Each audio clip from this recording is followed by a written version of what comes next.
ওম শান্তি।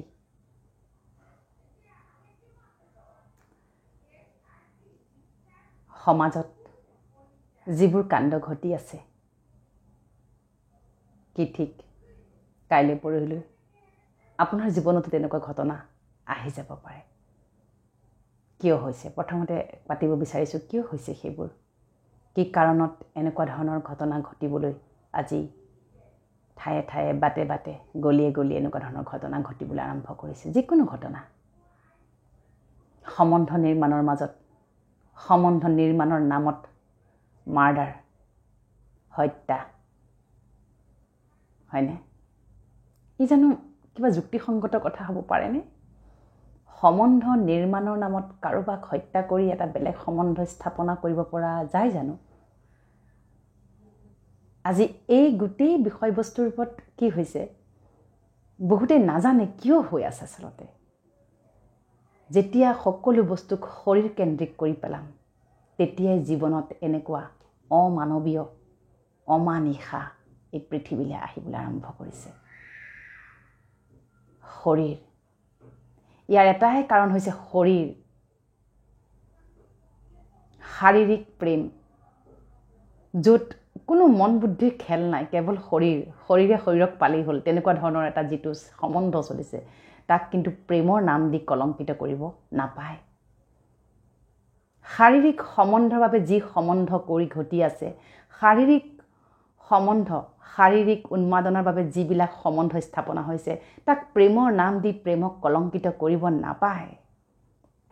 সি কেতিয়াও কোনো কাৰণত প্ৰেম হ'বই নোৱাৰে। প্ৰেমটো কেৱল আত্মাৰ পৰা হ'ব পাৰে, অন্তৰৰ পৰা হ'ব পাৰে। প্ৰেমৰ বিনিময়ত এজনে আনজনক নেদেখিলেও পুৰে জীৱন থাকিব পাৰে। যদি আপুনি সঁচা প্ৰেমিক, আপোনাৰ সন্মুখত আপোনাৰ প্ৰেমিক প্ৰেমিকাজন নাথাকিলেও উৰে জীৱন আপুনি সেই প্ৰেমৰ আত্মিক সম্বন্ধকেই আপুনি উদযাপন কৰি চলিব পাৰে।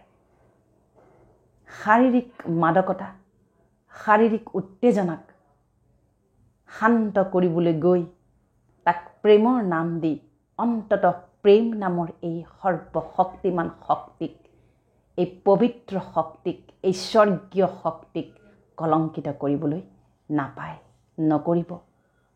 এতিয়াও মই কিছুমানে যদি এতিয়াও আপোনালোকে কৰি আছে, ক'ৰবাত যদি আপুনি এক্সট্ৰা সম্বন্ধ ৰাখি আছে, বা এনেকুৱাও হ'ব পাৰে আপোনাৰ এতিয়ালৈকে বিবাহিত আপুনি নহয়, কিন্তু আপুনি ক'ৰবাত মেৰিড মানুহৰ লগত আপুনি সম্পৰ্কত আছে, মোৰ অনুৰোধ অনতিপলমে ত্যাগ কৰি পেলাওক, ত্যাগ কৰি পেলাওক দেই।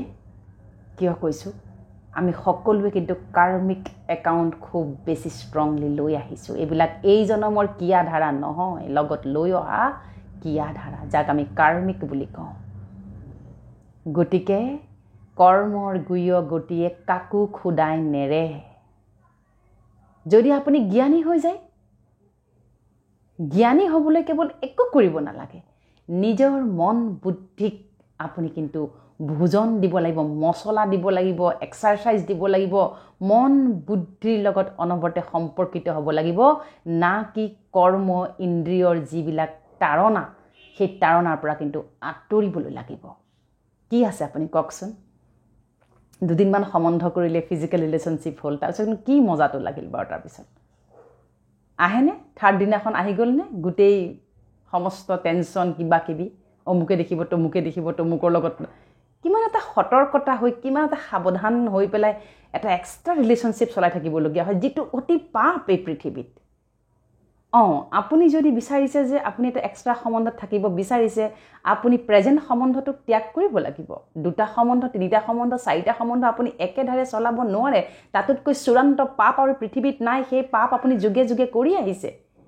আপুনি সেই পাপ যুগে যুগে কৰি আহিছে, আপুনি গম নাপায় কিয় আপুনি তেনেকুৱা কৰি আছে। কাৰণ আপুনি কাৰ্মিক একাউণ্টৰ দ্বাৰা আপুনি সকলো ফালৰ পৰা আপুনি একেবাৰে বান খাই আছে। বুজিবলৈ চেষ্টা কৰক।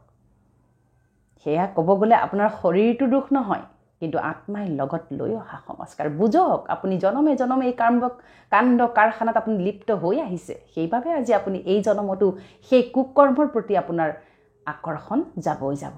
সেইবাবে কওঁ, ৰাতিপুৱা শুই উঠিয়েই মন বুদ্ধিক শক্তিশালী সংকল্প নিদিয়াকৈ ৰাতিপুৱাৰ আৰম্ভণি নকৰিব। মন বুদ্ধিক বিষাক্ত কৰোঁতে এতিয়া মন বুদ্ধিয়ে পজিটিভ একো ভাষাই বুজি নোপোৱা হৈছে বহুতৰে।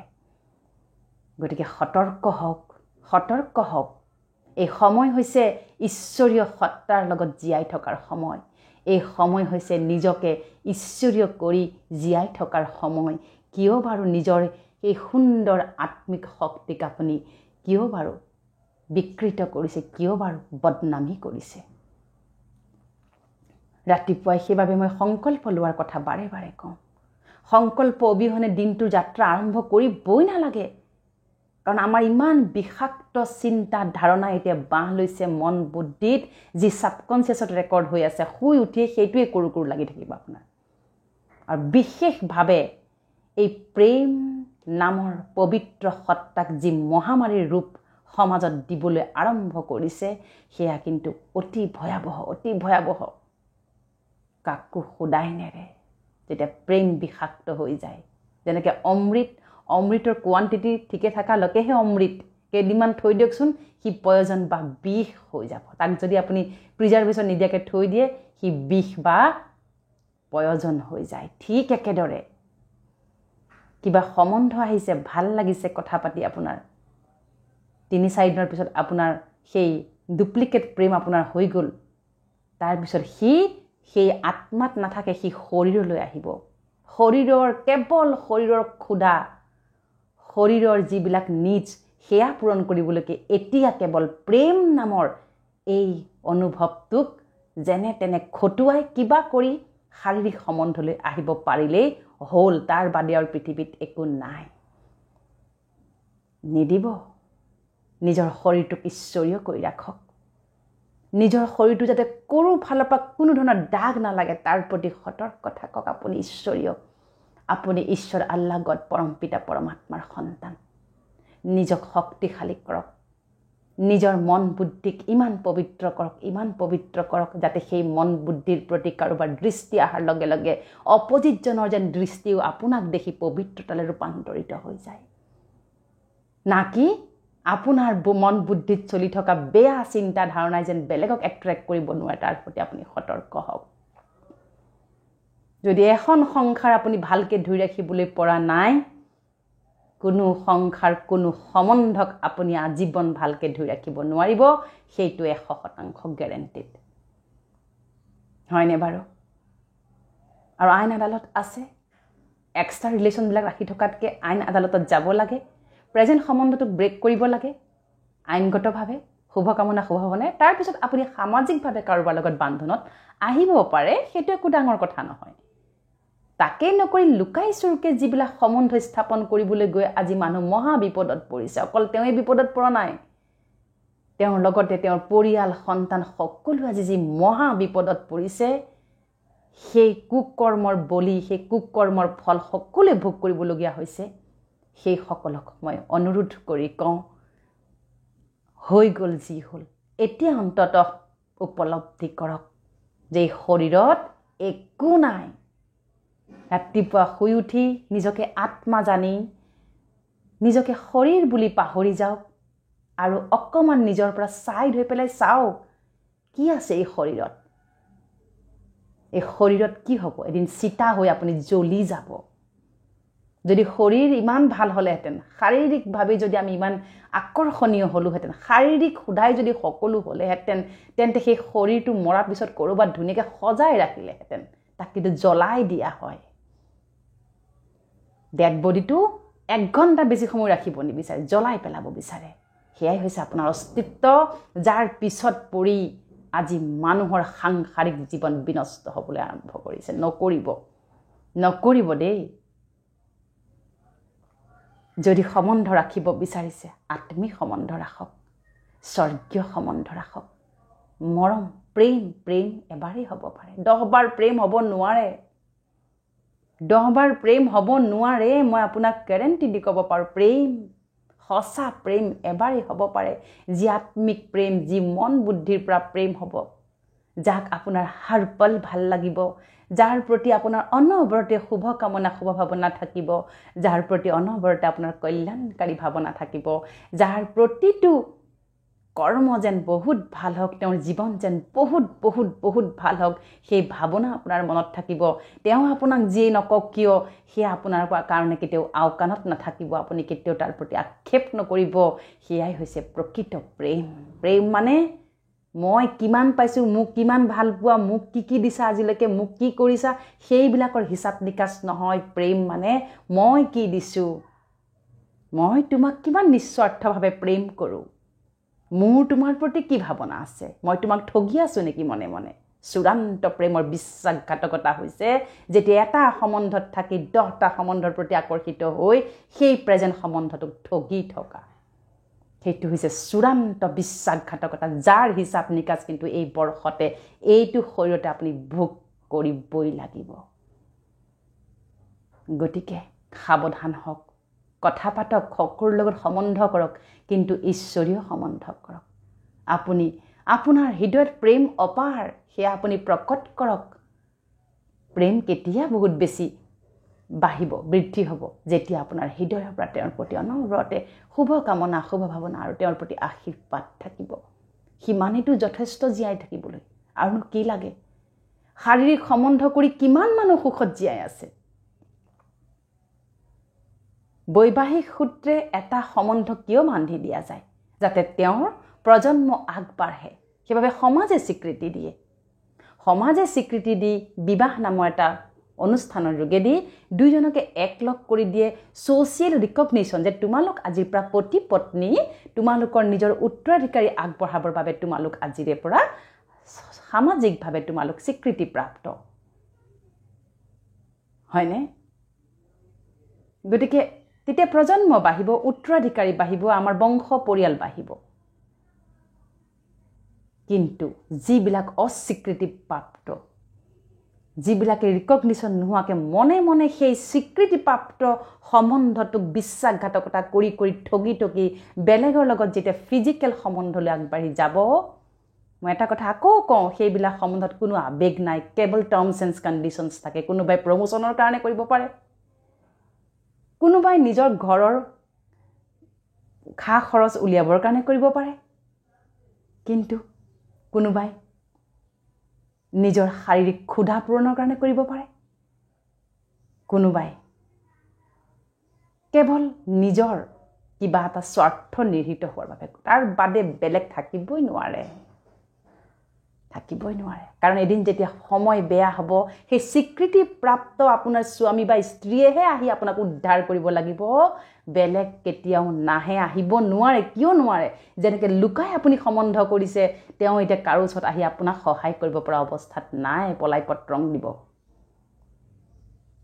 দেই। বুজক সম্বন্ধৰ এই মাদকতাক, বুজক যি ঈশ্বৰীয় নিয়ম কানুনৰ দ্বাৰা আমি সমাজত স্বীকৃতি পাইছিলোঁ স্বামী স্ত্ৰী হিচাপে, তাকেই অতি সুখৰে, অতি শুদ্ধ ভাৱনাৰে আমি জীয়াই থাকিব পাৰোঁ। আজি শাৰীৰিক উত্তেজনা বঢ়াৰ, কৰ্ম ইন্দ্ৰিয়ৰ এই কাম ভাৱনা বঢ়াৰ মুখ্য কাৰণটোৱে হৈছে খাদ্য দোষ। যেনেকুৱাই খাদ্য তেনেকুৱাই ভাগ্য। কি হৈছে আজিকালি খাদ্য দোষ মানে কি? এটা হৈছে খাদ্য দোষ, দুটা হৈছে মনৰ যিবিলাক ভাৱনা, সেই ভাৱনাই ক'ৰবাত নহয় ক'ৰবাত ছাবকনচিয়াছত এটা সাংঘাতিক বিৰাট ৰূপ লৈ বহি আছে। 21 দিন যদি আপুনি সাত্বিক আহাৰ খায়, আপুনি যদি 21 দিন সাত্বিক আহাৰ খায়, আপোনাৰ সেই কাম ভাৱেই হওক, আপোনাৰ সেই যি ভাৱেই নহওক কিয়, আপোনাৰ পৰিয়ালৰ মাজতে নিৰ্গত, আপোনাৰ পৰিয়ালৰ মাজতে সীমাবদ্ধ হৈ থাকিব। আপুনি প্ৰমাণ চাব পাৰে।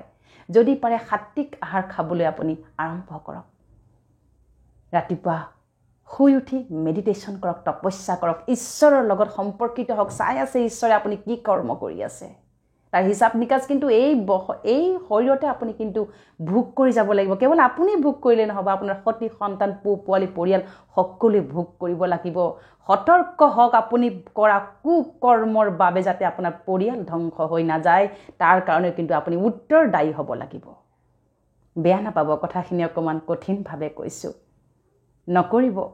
নকৰিব মেডিটেশ্যন কৰক ৰাতিপুৱা শুই উঠি শৰীৰৰ পৰা পৃথক হওক মেডিটেশ্যন মানে কি নিজৰ শৰীৰৰ পৰা আমি পৃথক হৈ যাওঁ নিজক আমি এটা পোহৰ এটা জীৱ এটা চেতনা এটা কনচিয়াছনেছ এটা জ্যোতি হিচাপে চাওঁ তাৰ পৰা শৰীৰটোক আমি ৰে দিওঁ এই শৰীৰৰ পৰা সমস্ত ৰিপু নোহোৱা হৈছে যিবিলাক বলিয়া ৰিপু নোহোৱা হৈ গৈছে শান্ত বেলেঞ্চত আহিছে নিজৰ শৰীৰটোক বেলেঞ্চত ৰাখিবলৈ হ'লে মন বুদ্ধিক আপুনি ৰাতিপুৱা মেডিটেশ্যন কৰিবই লাগিব কৰু লাগি থাকে কিবা কিবি লাগি থাকে এইটো কওঁ সিটো কওঁ লাগি থাকে এই ইত্যাদিবোৰ কেতিয়া শান্ত হ'ব জানেনে যেতিয়া আপুনি ৰাতিপুৱা শুই উঠি সংকল্প ল'ব মই সকলো বিকৰ্ম সকলো বেয়া ৰিপুৰ পৰা মুক্ত আত্মা মইতো ঈশ্বৰ আল্লাহ গড পৰমপিতা পৰমাত্মাৰ সন্তান মই কাকো বিশ্বাসঘাতকতা কৰিব নোৱাৰোঁ মোৰ উত্তৰদায়ী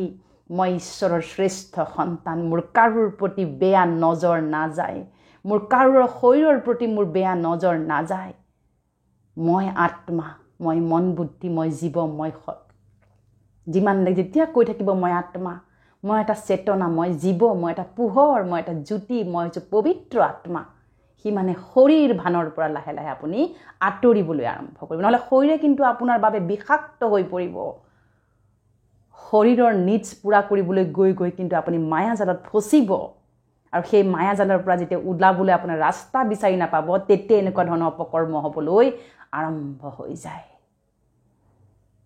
গতিকে এতিয়াও সময় আছে যিসকলে নিজৰ যিটো সামাজিকভাৱে স্বীকৃতিপ্ৰাপ্ত সম্বন্ধক ঠগি ঠগি বিশ্বাসঘাতকতা কৰি আছে এক্সট্ৰা মেৰিটেল এফেয়াৰবিলাক ইত্যাদি ইত্যাদি ধৰণৰ কৰি আছে মোৰ এটাই অনুৰোধ আপোনাৰ কিন্তু শেষ আৰু প্ৰথম পৰিচয় কিন্তু সেই স্বীকৃতিপ্ৰাপ্ত সম্বন্ধৰ দ্বাৰাহে আছে থাকিব আজীৱন থাকিব আপুনি এতিয়া শৰীৰ এৰিব এই স্বীকৃতিপ্ৰাপ্ত কিন্তু সম্বন্ধয়েহে কিন্তু আপোনাক কিন্তু আপোনাৰ কাম কাজ কৰিব মনত ৰাখিব নকৰিব নাপায় বিশ্বাসঘাতক কৰিব নাপায় আপুনি ভাবিছে মই লুকাই লুকাইহে কৰিছোঁ মই লুকাই চুৰকেহে কৰিছোঁ লুকাই চুৰকে কি কাম বাৰু পাৰফেক্টলি হৈছে আজি এই পৃথিৱীত এদিন নহয় এদিন সি সমাজৰ সন্মুখলৈ আহিব নকৰিব নাপায় এই যে মনটোৱে নামানে কাৰোবাৰ লগত যে কথা পাতা কাৰোবাৰ লগত কিবা যে মিহি মিহি কথা পাতা কিবা কিবি কথা পাতা আপোনাক খুব ছাপোৰ্ট দিয়া যেন লাগিব প্ৰথমতে আপুনি এনেকুৱা অনুভৱ কৰিব বা হয়তো মোৰ হাজবেণ্ডতকৈ দেখোন তেওঁ বেছি ভাল মোক বহুত বেছি ছাপোৰ্ট কৰে বা মোৰ ৱাইফতকৈ দেখোন তেওঁ বেছি ভাল তেওঁ মোৰ ইমান কেয়াৰ ৰাখে সেইখিনিতে ফচি যায় আপোনাৰ ৱাইফে আপোনাৰ কেয়াৰ নাৰাখে আপুনি ৰাখিবলৈ আৰম্ভ কৰক সম্বন্ধ দুইজনৰ মাজত হৈছিল সামাজিক বান্ধোনত দুইজন আহিছিল একেলগে এজনৰে দায়িত্ব নহয় সংসাৰখন ধৰি ৰখাৰ আপোনাৰ পত্নীয়ে আপোনাৰ প্ৰতি কেয়াৰিং নহয় আপুনি কেয়াৰিং হওক আপোনাৰ স্বামী আপোনাৰ প্ৰতি কেয়াৰিং নহয় আপুনি আপোনাৰ স্বামীৰ প্ৰতি কেয়াৰিং হওক কেয়াৰিং মানে এই ভৰি মালিচ কৰা গা মালিচ কৰা কিবা সেইবিলাক নহয় কেয়াৰিং মানে কি তোমাৰ মন বুদ্ধি ঠিকে আছেনে সেইটোৰ প্ৰতি যত্ন তেওঁ সংকল্প দিয়ক তুমি যেনেকৈ তুমি মোৰ বাবে শ্ৰেষ্ঠ তুমি জ্ঞানী তুমি শান্ত তুমি মাষ্টাৰ শক্তিশালী তুমি সকলো বিকৰ্মৰ পৰা তুমি মুক্ত তুমি অভাৱমুক্ত সমস্যামুক্ত চিন্তামুক্ত তুমি নিৰাকাৰ ঈশ্বৰৰ শ্ৰেষ্ঠ সন্তান তুমি বহুত ভাল কৈ চাওকচোন ক'ব লাগিব এতিয়া কি পাতোনো আমি বেয়া যিমান পাতিব মনত ৰাখিব কি পাতিছে আপুনি যিমান পাতিব সি আপোনাৰ ডেষ্টিনি ভাগ্য বনাব সেইবাবে আজি এইবিলাক দুৰ্ভাগ্য হ'বলৈ আৰম্ভ কৰিছে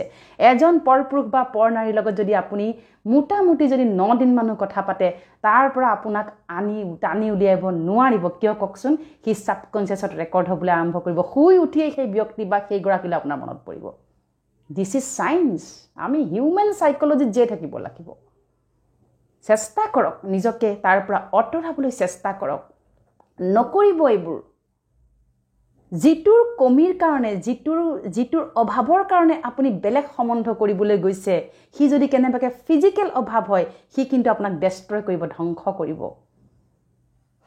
যিটোৰ আপুনি যদি ভাবিছে কিবা আবেগ কম আছে আমাৰ সম্বন্ধৰ মাজত বুজা পৰা কম মৰম চেনেহৰ ভাৱ কম সেইবিলাক কিন্তু আপোনাৰ দ্বাৰা নিৰ্মাণ হ'ব পাৰিব মেডিটেশ্যনৰ দ্বাৰা সংকল্পৰ দ্বাৰা যদি আপোনাৰ লাগিছে যে আপোনাৰ অপজিটজনে আপোনাক ভাল নাপায় আপোনাক কেয়াৰ নকৰে আপোনাক আপুনি ৰাতিপুৱা সংকল্প লওক তুমি যেনেকৈ তুমি মোৰ বাবে শ্ৰেষ্ঠ তুমি মোৰ প্ৰতি দায়িত্বশীল তুমি মোৰ শ্ৰেষ্ঠ স্বামী তুমি মোৰ শ্ৰেষ্ঠ স্ত্ৰী পত্নী মই প্ৰতিজ্ঞা কৰিছোঁ আমাৰ সম্বন্ধৰ মাজত মধুৰতা একত্ৰতা নম্ৰতা নিস্বাৰ্থ প্ৰেম ভাৱনা বিশ্বাস সন্মান মোৰ ফালৰ পৰা মই অটুট ৰাখিম কাৰণ এই সম্বন্ধত আমি দুয়ো একেলগে আহিছোঁ যদি এজনে পৰা নাই একো নহয় মই কৰিম সেই দায়িত্বকেতো সেই পণ্ডিতে মন্ত্ৰ মাতি মাতি সেইবিলাকেতো সোমোৱাইছিল কিন্তু একোতো মন্ত্ৰ মুখস্থ নাথাকে টোপনে যেনে তেনে সেইখিনিতো শ্বৰ্টকাট মাৰিবলৈ পণ্ডিতক আমি কৈ থাকোঁ যে বিয়াখন সোনকালে শ্বৰ্টকাট মাৰক নহ'লে উঠি আহিব লাগিব তাৰ মানে আমনি লাগিছে মন্ত্ৰ বুজিয়ে পোৱা সেইকাৰণে মন্ত্ৰবিলাক অসমীয়াত মাতিব লাগে যদি পাৰা হয় বিয়াবিলাকত অন্ততঃ বুজি পোৱাকৈ যোন যি ভাষাৰ সেই ভাষাত মন্ত্ৰখিনি পঢ়িব লাগে গতিকে সেই মন্ত্ৰ সেই ৰিচুৱেল এনেই নাছিলে তাত বহুত বেছি কিবা আমাক সংকল্প দিয়াইছিল কিন্তু একো নাজানো আমি কাৰণ মাতিছে সংস্কৃত ভাষাত একো বুজিয়ে পোৱা নাই আমি গতিকে সম্বন্ধ কিন্তু বহুত বেছি গুৰুত্বপূৰ্ণ একডোখৰ হীৰাৰ দৰে আপোনাৰ দ্বাৰাই নিৰ্মাণ হ'ব পাৰে আপোনাৰ দ্বাৰাই ধ্বংস হ'ব নকৰিব মনে মনে কোনো সম্বন্ধ নকৰিব আপোনাৰ যিজন স্বামী বা স্ত্ৰীক তেওঁক বিশ্বাসঘাতকতা নকৰিব তেওঁক পিঠি দি কোনো কৰ্ম নকৰিব তেওঁ নজনাকৈ কোনো ধৰণৰ সম্বন্ধ স্থাপন নকৰিব হয়তো তেওঁ নাজানে কিন্তু ঈশ্বৰে আপোনাক চাই আছে এদিন কিন্তু আপোনাক ডুবিব আপুনি কিন্তু দেই গতিকে এয়া সময় হৈছে ঘূৰ কলিযুগ মানুহৰ মনত ইমান ক'লা যে ক'লা যাদু কিবা যাদুবিলাক যে কৈ থাকে ক'লা এনেকুৱা নেগেটিভ ভাৱনাই আপোনাক একাকাৰ কৰিব এটা সময়ত আপুনি তাৰ পৰা আপুনি বিস্ফোৰণ হৈ যাব সেইবাবে মেডিটেশ্যন কৰক নিজক জানক আপুনিনো কোন ক'ৰ পৰা আহিছে কিয় আহিছে কি কাৰ্মিক একাউণ্ট লৈ আহিছে জানকচোন নিজকে জানিব চেষ্টা কৰকচোন আপুনি আৰু কি লৈ আহিছে কৰ্মত ফল্ডাৰত কি আছে এতিয়াতো অকণ আত্ম উপলব্ধিলৈ আহক দে কথাখিনি কোৱাৰ কাৰণে যেন কোনেও মোক বেয়া নাপায় মোৰ মৰমৰ ভাই ভনী ভগ্নী মাতা সকলোৰে প্ৰতি মোৰ অফুৰন্ত কল্যাণকাৰী মনোভাৱ মৰম প্ৰেম আছে আপোনালোক সদা সুখী হওক সদায় ঈশ্বৰীয় হৈ থাকক জীৱনটো আপোনালোকে সকলো সুখ স্বাচ্ছন্দ্যৰে আপোনালোক পৰিপূৰ্ণ হওক আপোনাৰ যি স্বামী স্ত্ৰীৰ সম্বন্ধ আপোনালোকৰ যি দৈত্য সম্বন্ধ এই যুগ্ম জীৱন বহুত ভাল হওক তাৰ বাবে ৰাতিপুৱা সংকল্প লওক মেডিটেশ্যন কৰক আৰু জীৱনটো এই জনমতে বহুত সুখৰে আপুনি জীয়াই থাকক আপোনাৰ যদি অপজিটজনৰ কিবা বেয়া আছে আপুনি সেইখিনি ভৰপূৰ কৰক দে কিন্তু তেওঁক এৰি থৈ তেওঁক পিঠি দি বেলেগ সম্বন্ধ নকৰিব নাপায় দে সেইবিলাক খন্তেকীয়া হয় দুদিনমান আপোনাক ভাল লাগিবও পাৰে আপোনাৰ কিন্তু আচল ৰূপটো এদিন নহয় এদিন ওলাই পৰে নকৰিব নাপায় তেওঁকো সুখী হৈ থাকিব দিয়ক কাৰোবাৰ লগত সম্বন্ধ কৰা মানে কি সেই ব্যক্তিজনৰ শাৰীৰিক সাংসাৰিক জীৱনত আমি প্ৰভাৱ পেলোৱা তাৰ পৰাও আমাৰ কাৰণে নিগেটিভ ভাইবছ আহিব অভিশাপ আহিব যি পাইছে এই পৃথিৱীতে তাকে লৈ বহুত সন্তুষ্ট হওক ৰাতিপুৱাই ক'ব মই যি পাইছোঁ যি সম্বন্ধ স্বামী স্ত্ৰী সন্তান সন্ততি সংসাৰ সম্পত্তি যি পাইছোঁ মই সেয়ালৈ বহুত সুখী মোক আৰু কাৰোৰ পৰা একো নালাগে এনেকুৱা ধৰণৰ সংকল্প ৰাতিপুৱা ল'বলৈ আৰম্ভ কৰক দেখিব আপোনাৰ জীৱনত অন্ততঃ এনেকুৱা অমানিশাৰ দিন এনেকুৱা বেয়া দিন কেতিয়াও নাহে আপুনি সমাজত আদৰ্শ হৈ জিলিকি থাকিব পাৰিব।